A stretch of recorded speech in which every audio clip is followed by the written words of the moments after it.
Voters in one suburb are deciding an unusual referendum this election cycle. They're voting on whether to allow a mall to rent out unused space in its attic. CBS 2's Tony Aiello has this. This was the scene in March 1998. Shoppers flocked to the newly opened Palisades Center. Even on opening day, there were concerns the big mall would grow even bigger. Back then, the developer told CBS 2 they agreed not to rent the top floor. We in the town agreed that we were going to put it off. 22 years later, with the internet threatening brick-and-mortar retail, compounded by the pandemic, Clarkstown voters are being asked to lift the restrictive covenant that prevents the mall from leasing 200,000 square feet in its fourth-floor attic.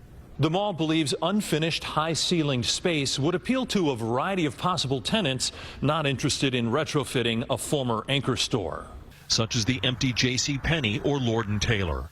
In the 90s, the Rockland County executive opposed construction of the mall. Today, he's urging voters to allow Palisades to expand.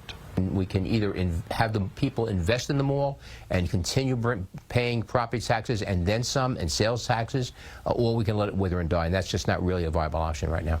Menswear store owner Tawfik says shopping malls must adapt, become retail and entertainment destinations. He's voting to lift the space restriction.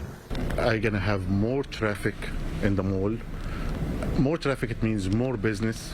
On the early voting line at Clarkstown Town Hall, these opinions. People doing online shopping, the mall's not doing well even before COVID, so I don't see the reason to expand it. You're going to vote yes. Can I ask why? For the tax base alone. A referendum to expand the mall was defeated in 2002. A lot has changed since then, and supporters are counting on approval this time around.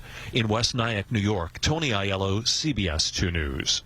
And earlier in the year, the Clarkstown Council signaled its approval, voting unanimously to put the mall referendum on the ballot.